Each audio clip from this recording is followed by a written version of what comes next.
कहिए, आप सब कैसा खाना पसंद करेंगे? सिद्दीक साहब, हम सब एक जैसा शुद्ध और शाकाहारी भोजन करना चाहेंगे। मौलवी जी, आप और शेख बादल तो मुगलाई खाना ही खाएंगे ना? नहीं, हम सब एक ही हादी आखिरुल इमाम साहिब ज़मा के बंदे हैं, इसलिए हम सब एक जैसा शाकाहारी खाना ही खाएंगे। इसका मतलब इनका हादी भी कोई वैरागी ही है, तभी तो वो शाकाहारी भोजन खाने को कहता है। अब मजा आएगा आज की रात। जाओ, जाकर इन सब के लिए घास फूस का खाना ले आओ। जो हुकुम कोतवाल साहब।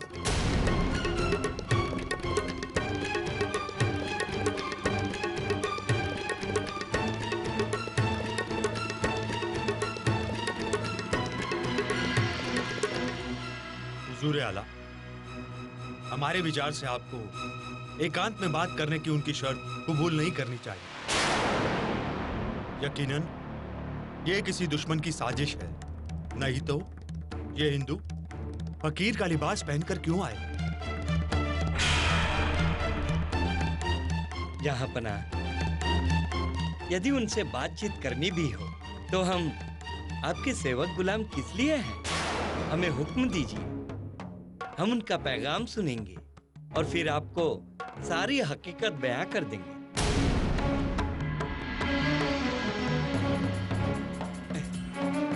शहंशाह आलम, गुस्ताखी माफ हो, पर आपके वालिद मरहूम शाहजहां की हुकूमत में कोई ऐसा तूफान लाता तो बात सुना तो दूर की बात है, तुरंत ही उसकी गर्दन उड़ा दी जाती। हुजूर आला,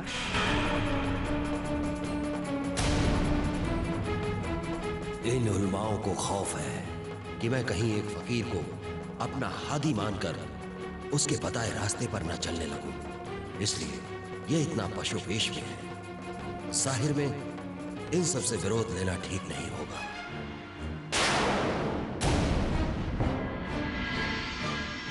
क्योंकि मेरे ही दरबारी मेरे विरोधी हो जाएंगे तो मेरी सल्तनत का निजाम कैसे चलेगा, और मेरे बागी फर्जत अकबर को बादशाह बनाकर मुझे नुकसान पहुंचाएंगे। इसलिए मुझे उन लोगों से गुप्त रूप से बात करनी होगी।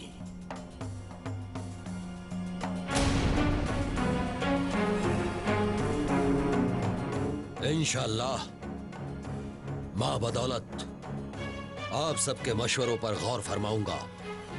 अब आप सब तशरीफ ले जा सकते हैं।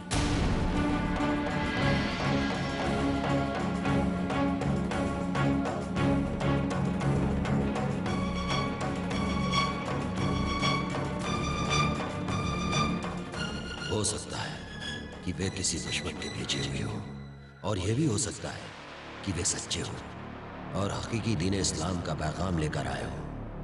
ये हकीकत मालूम हो जाए तो इंशाअल्लाह मैं उनसे जरूर मुलाकात करूंगा।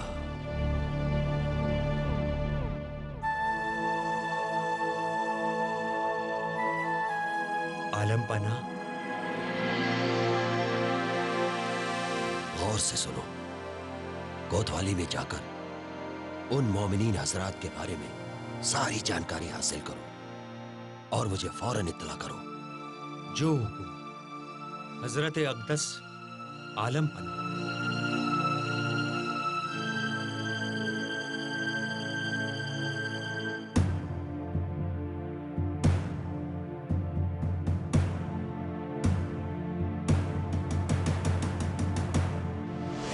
बताओ, कौन हो तुम लोग और कहाँ है तुम्हारा सरदार जिसे तुम लोग अपना हादी साहिबु जमा मानते हो? हम खुदा के बंदे हैं और हमारे हादी हम सब के दिल में रहते हैं। देखो, अगर तुम लोग सच नहीं बताओगे तो मैं तुम्हारी कोई मदद नहीं कर सकूंगा। इसलिए अपने और अपने उस फकीर के बारे में सब सच सच बता दो। मैं बादशाह सलामत से सिफारिश करके तुम सबको जागीर दिलवा दूंगा। जनाब, खुदा के नेक बंदों को दुनियावी माल दौलत की कोई चाहत नहीं होती है। मियाँ, आप दोनों तो आलिम दीन हो, शेख हो, फिर क्यों इन लोगों के चक्कर में पड़कर मुसीबत मोल ले रहे हो? हम हकीकी दीन इस्लाम के सत्य मार्ग पर हैं और हमें किसी की परवाह नहीं है। बहुत होशियार लगते हो, लेकिन याद रखो मैंने पत्थरों से भी बुलवाया है।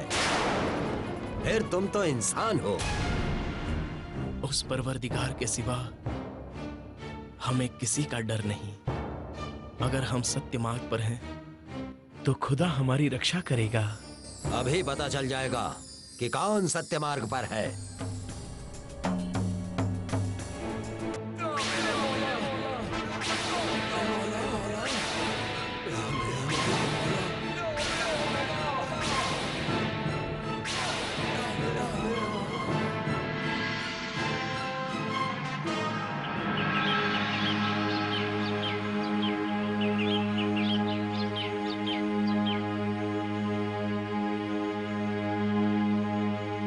अस्सलाम वालेकुम।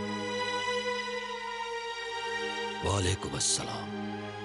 जहां पना उनका हादी प्राणनाथ नामक एक हिंदू फकीर है, जिसके अखरूल इमाम मोहम्मद मेहंदी साहिबुज़्ज़मा होने का ये दावा कर रहे हैं। बहुत प्रयास करने पर भी इसके अलावा कुछ पता नहीं चल सका।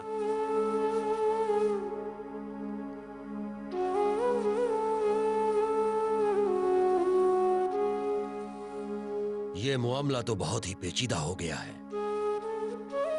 एक हिंदू फकीर बैरागी की बातें सुनना और उसे कबूल करने का मतलब है सभी आलिमे दीन से दुश्मनी लेना, और ये मेरी सल्तनत के लिए बिल्कुल मुनासिब नहीं होगा। अब क्या करूं? ऐ मेरे आका, कोई तदबीर बना दे जिससे कि दुनिया में दीन हजाजी भी कायम रहे, वह आखबत भी मिल जाए।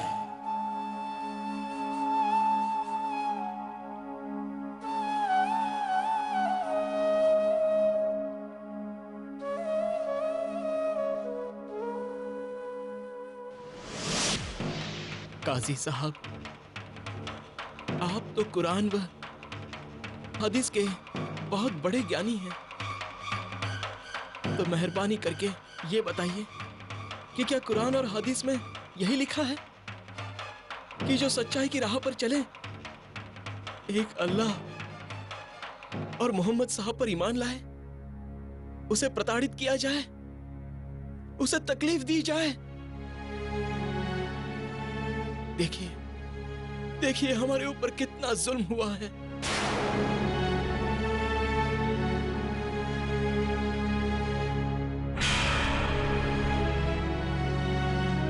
ये लोग हमारे पैगंबर का वास्ता दे रहे हैं और हम इनको तकलीफ दे रहे हैं। ये हमसे बहुत बड़ी खता हो गई है।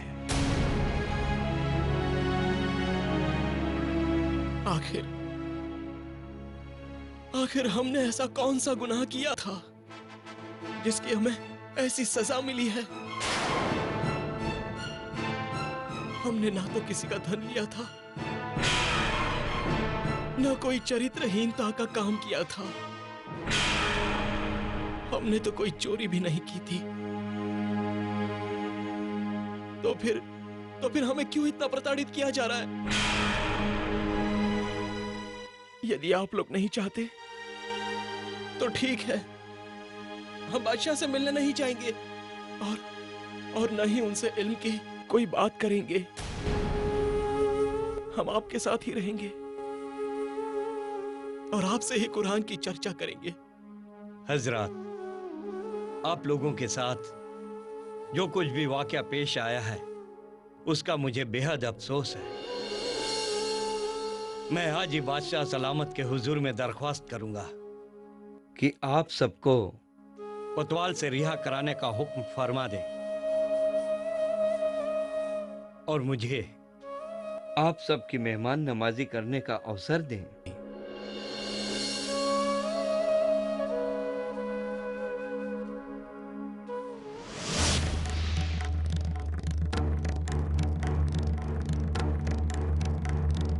हुजूर आली, वे दरवेश हजरात मुझसे चर्चा करने को राजी हो गए। इसलिए आपसे इल्तिजा है कि मुझे उनकी खिदमत का मौका अता करें, ताकि मैं उन्हें अपने गरीब खाने में ले जाकर उनसे कुरान व हदीसों पर चर्चा कर सकूं और उनकी बात आप तक पहुंचा सकूं। बेहतर हुआ कि उन्होंने खुद ही मुझसे बात करने की जिद छोड़ दी और काजी से बात करने को राजी हो गए, वरना उनसे गुफ्तगू करने के लिए मुझे बहुत सहमत उठानी पड़ती और सबसे विरोध देना पड़ता। सुभान अल्लाह!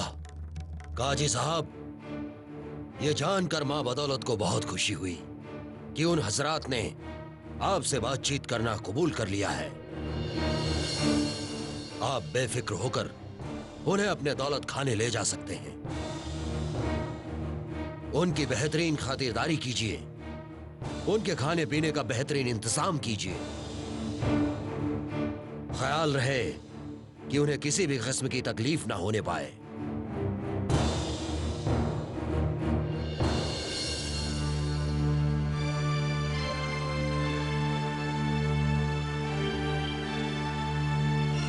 प्रणाम धामधनी जी।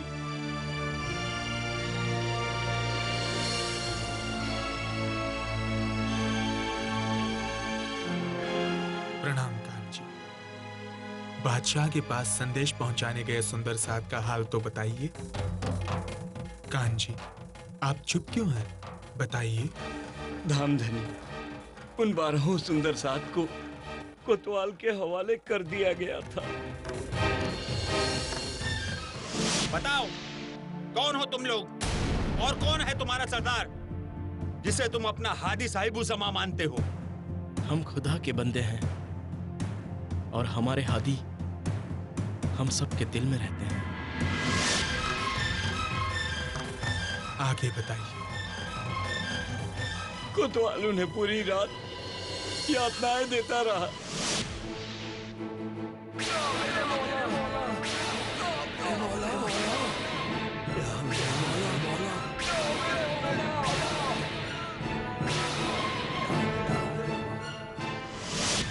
क्या कहा? मेरे सुंदर साथ को इतनी यातनाएं दी गई? हाँ धामधनी,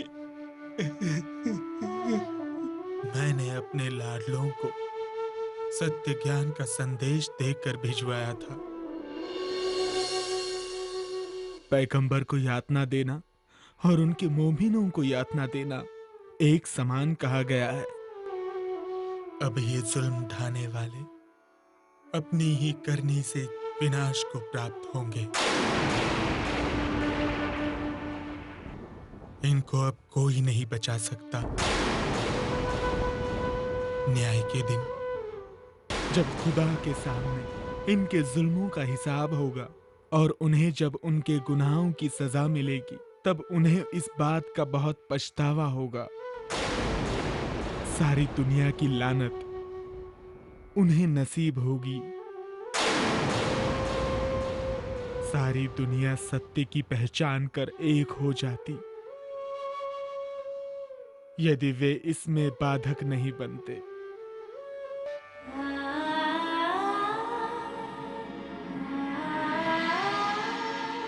मेरे प्राणों के प्रियतम, मेरे जीवन के आधार, सर्व सुंदर साथ जी, धामधनी से आपके मंगल हेतु प्रार्थना करती हुई मेरी आत्मा आपको कोटि कोटि बार प्रणाम करती है।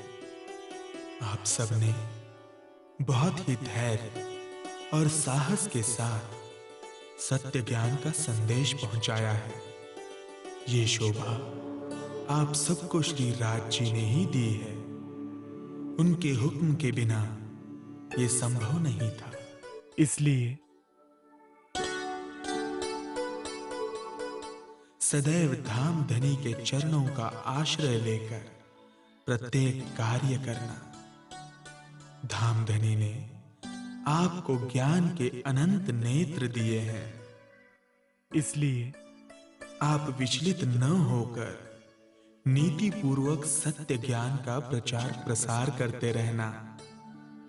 बादशाह से मिलने के लिए जो आपको अपनी वेशभूषा छोड़नी पड़ी थी, उसके लिए कोई संकोच नहीं करना। आपने लोक लज्जा के बंधनों को काटकर त्याग एवं समर्पण का उच्चतम आदर्श प्रस्तुत किया है। अब सर्वत्र ही आपकी महिमा का गायन होगा। धाम धनी पल पल आपके साथ हैं।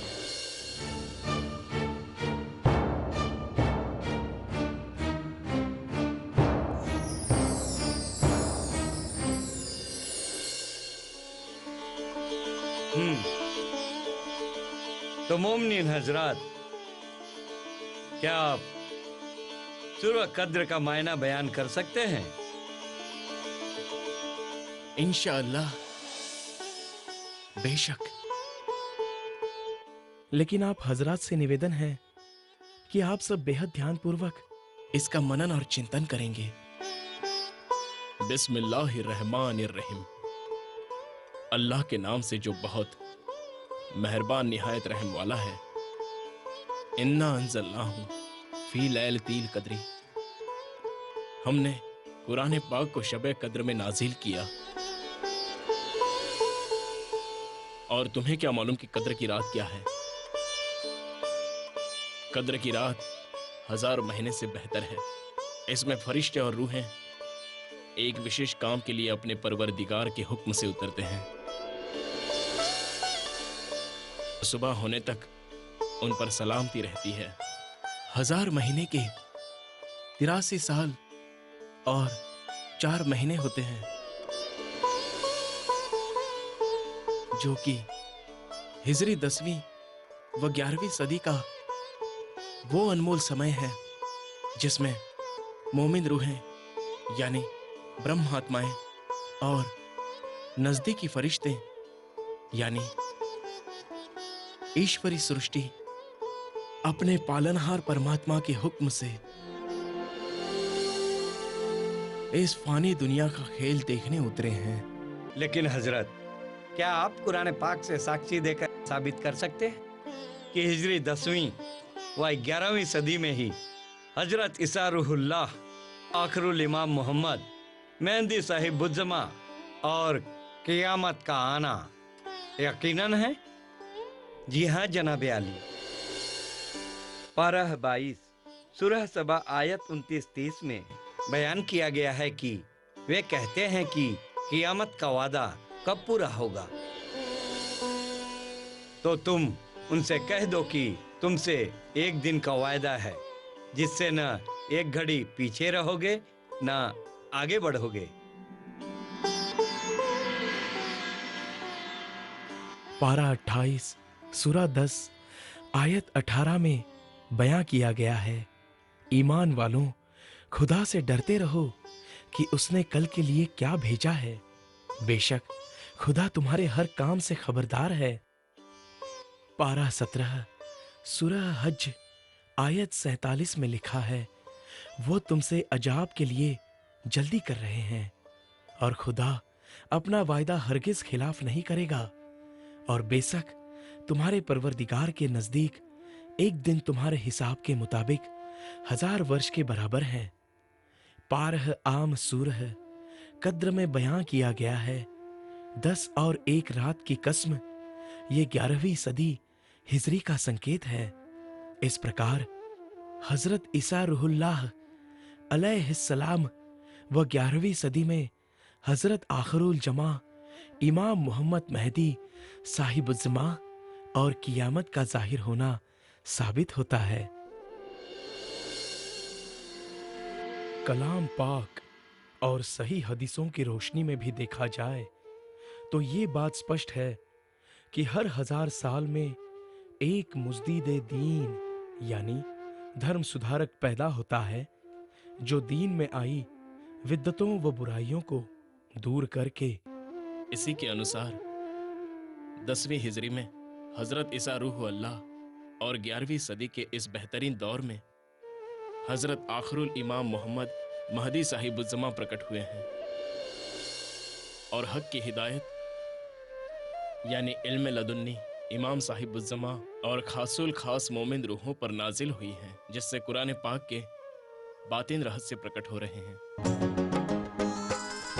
कयामत आई रे साथ जी, कयामत आई रे साथ जी, कयामत कयामत कयामत आई रे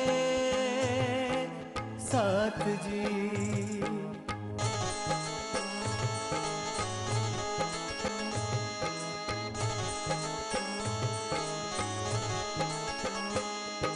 वेद कते पुकारत आगम, वेद कते पुकारत आगम, सो क्यों ना देखो मेरे भाई, मेरे भाई, मेरे भाई, कयामत आई।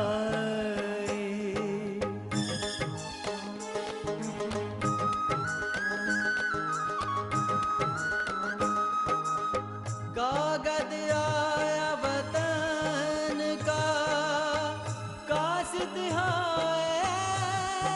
लाए फुरमान, आया खातिर अपने देने को ईमान। कयामत आई रे साथ जी, कयामत आई रे साथ जी।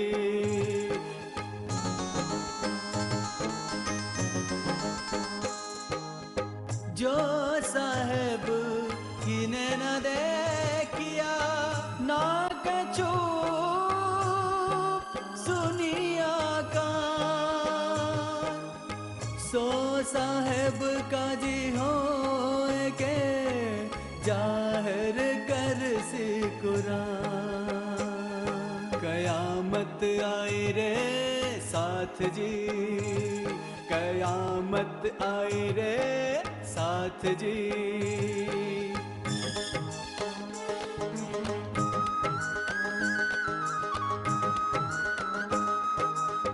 और भी फुरमान में लिखिया कोई खोल न सके किताब, सोई साहिब खोल सी जिन पर धनी खिताब। कयामत आई रे साथ जी, कयामत आई रे साथ जी।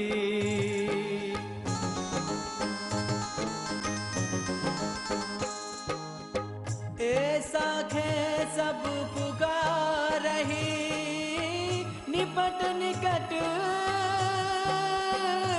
कयामत आए गई सिर पर, तुम क्यों ना जुझे तत। कयामत आई रे साथ जी, कयामत आई रे साथ जी।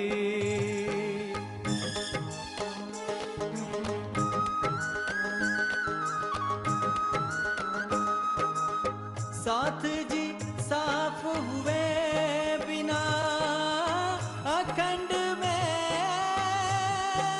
क्यों पहुंचत, चेत सको सो चेतियो पुकार कहे मामत। साथ जी साफ हुए बिना अखंड में क्यों पहुंचत, चेत सको सो चेतियो पुकार कहे मामत, पुकार कहे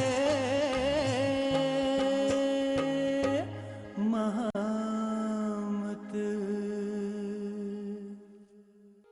लेकिन कियामत की कोई भी निशानी अभी तक जाहिर नहीं हुई है, फिर आप कैसे दावा कर सकते हैं कि कियामत का दौर नजदीक आ गया है? हजरत,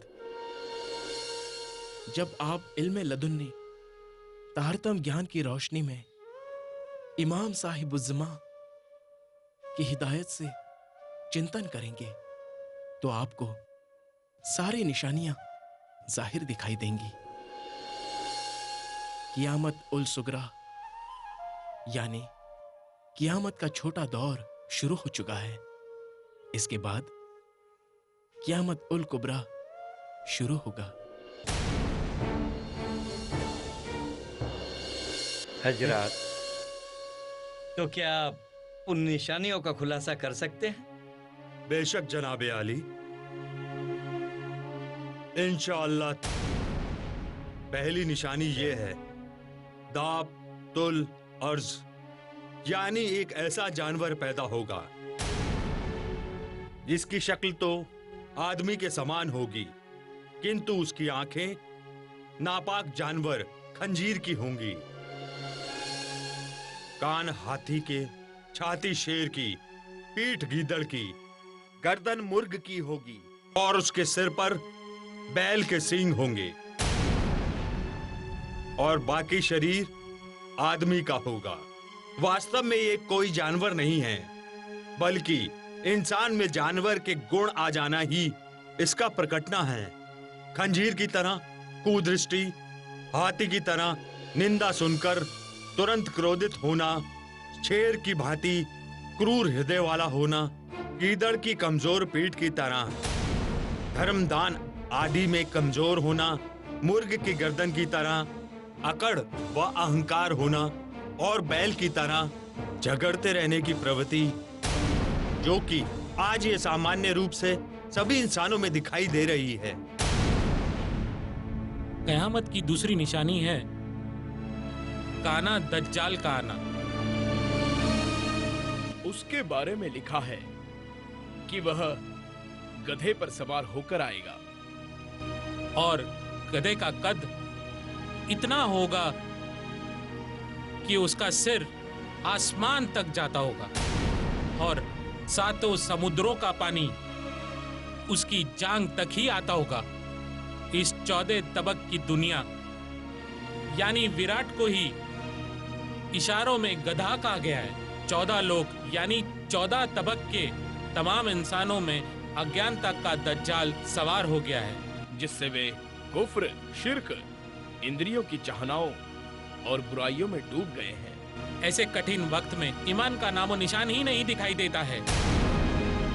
आत्मिक दृष्टि से रहित होने से इसे काना भी कहा गया है।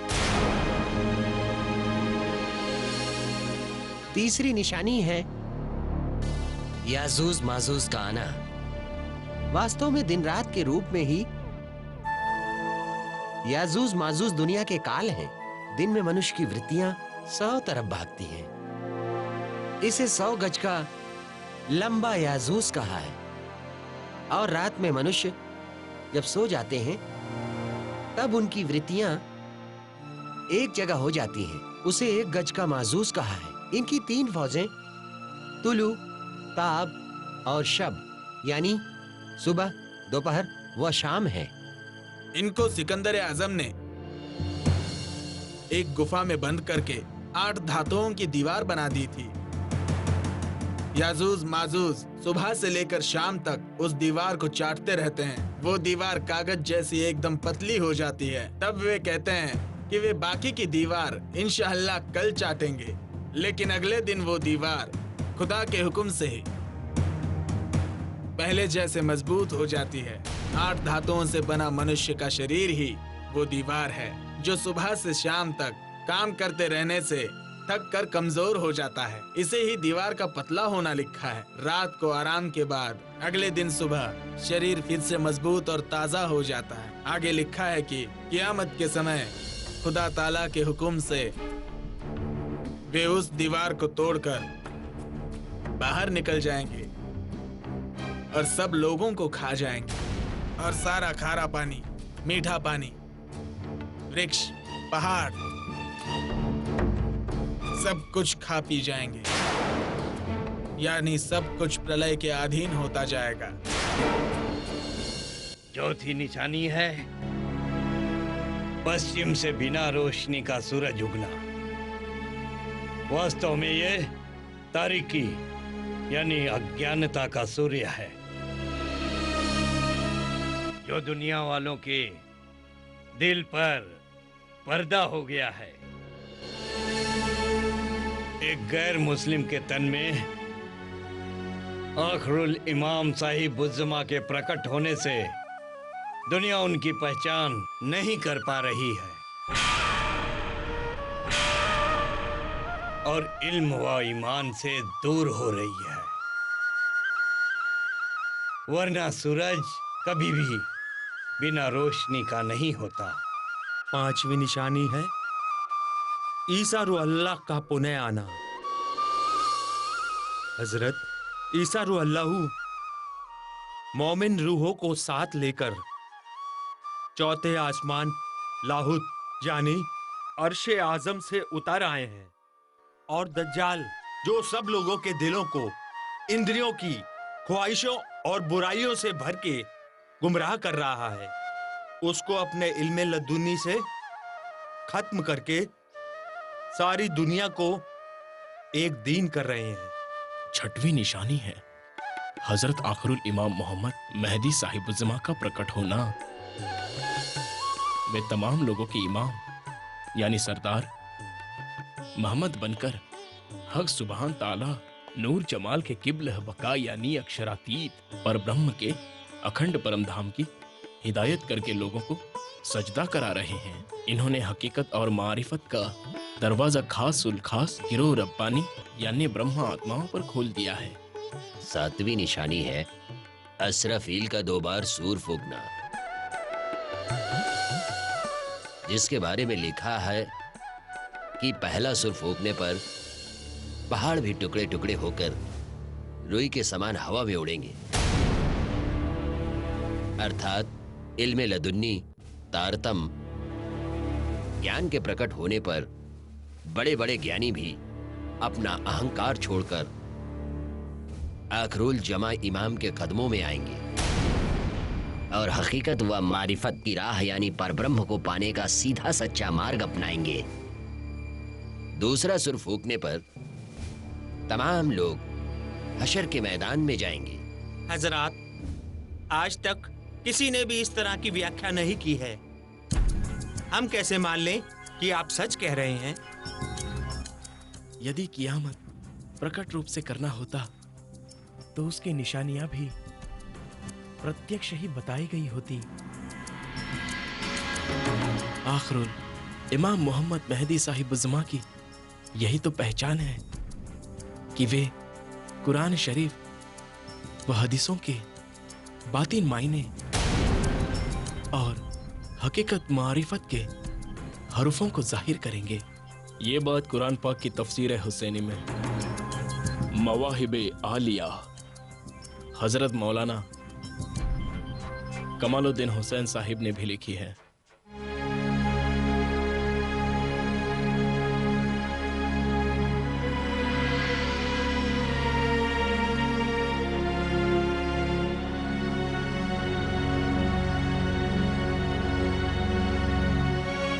इसके 16वें पारह के सूरह मरियम में बयान है कि हक सुभान अल्लाह ताला के महबूब मोहम्मद की 3 सूरतें हैं।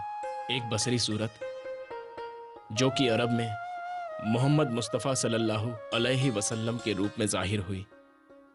दूसरी मलकी सूरत जो कि मोहम्मद ईसा रूहुल्लाह के रूप में 10वीं सदी में जाहिर होने का इशारा है। तीसरी हकी सूरत आप आखिरुल इमाम मोहम्मद मेहदी साहिब उज़्ज़मा की है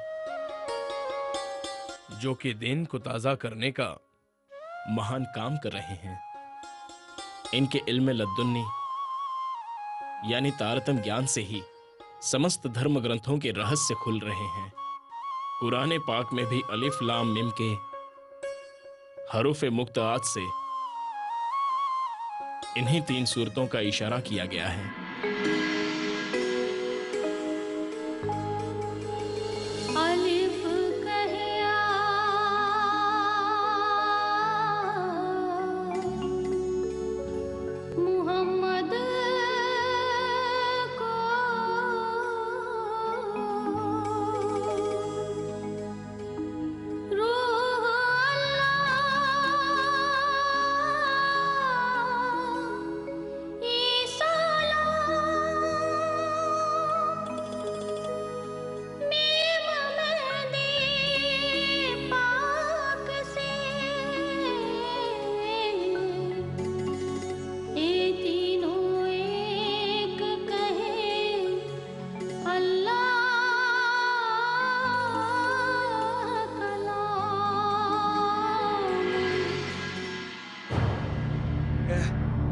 लेकिन इस किताब को देखकर तो ऐसा लग रहा है कि इसे आप लोगों ने ही लिखा है।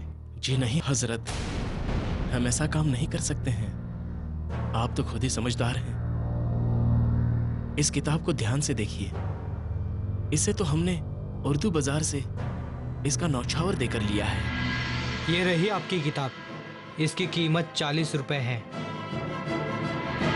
आप चाहें तो उस दुकानदार से मालूम करवा सकते हैं। जब आप लोगों को कुरान पाक और अल्लाह ताला पर इतना पुख्ता ईमान है तो आप लोग नमाज क्यों नहीं अदा करते हैं? हजरात, हमारी नमाज कज़ा तो तब हो कि जब हम इस फानी दुनिया के वास्ते कोई भी काम करें। हम तो दिन रात रूहानी तस्बीह से परवरदिगार का ध्यान व चिंतन करते रहते हैं। इसलिए हमारी नमाज कभी भी कज़ा नहीं होती। हमारे द्वारा पल पल होने वाला जिक्र हक सुभान ही नमाज है। यही असल में हकीकी नमाज है कि एक पल भी हम अपने महबूब के जिक्र के बिना न रहें। मेहरबानी करके अब आप हजरात आखिरुल इमाम मोहम्मद महदी साहिब उज़्ज़मा की पहचान के बारे में कोई बेमिसाल सनद बयान कीजिए।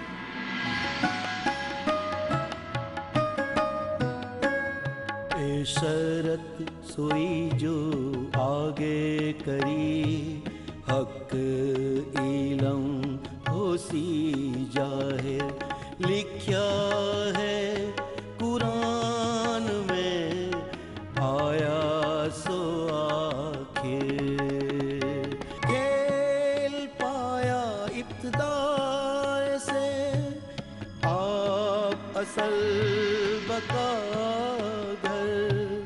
सब सूद हुई प्रताप ते, जब आए इमाम आखिर, जब आए इमाम आखिर।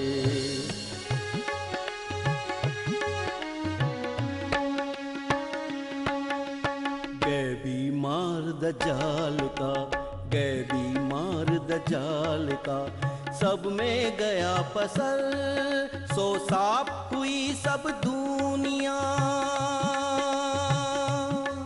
सो साफ हुई सब दुनिया, जब आए इमाम आखिर, गए बीमार दज्जाल का।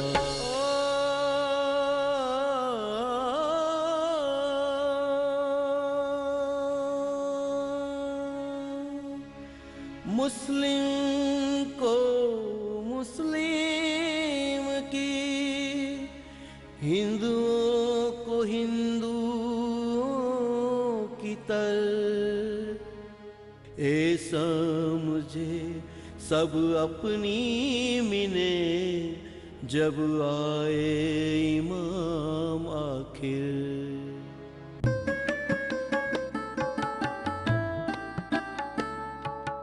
पीछे जहां इन धून की, दौड़ी आवे एक दर, तब तो सुख सागर हुआ,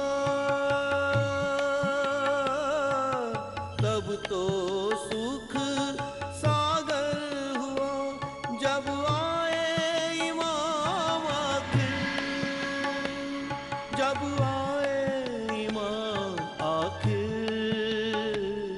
जब आए इमाम आखिर। ये कलाम तो बरक है, लेकिन एक बैरागी फकीर प्राणनाथ के रूप में आखिरुल इमाम साहिब उज़्ज़मा का प्रकटन कैसे स्वीकार किया जा सकता है? ऐसा करने से तो शरह तौरा का शासन खत्म हो जाएगा, फिर हमारा क्या होगा?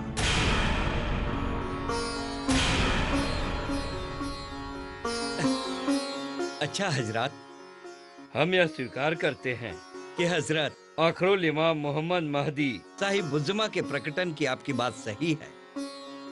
हम भी इस बात के इच्छुक हैं, लेकिन अभी आप सबको ये बात पर्दे में रखनी पड़ेगी। जब वे खुद ही जाहिर हो जाएंगे, तब हम भी उनकी बेअत लेकर उनके कदमों में आ जाएंगे।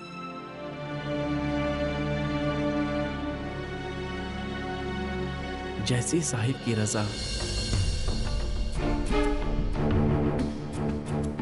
हमने संदेश पहुंचाकर अपना कर्तव्य पूरा कर दिया है। अब जैसी धनी की इच्छा।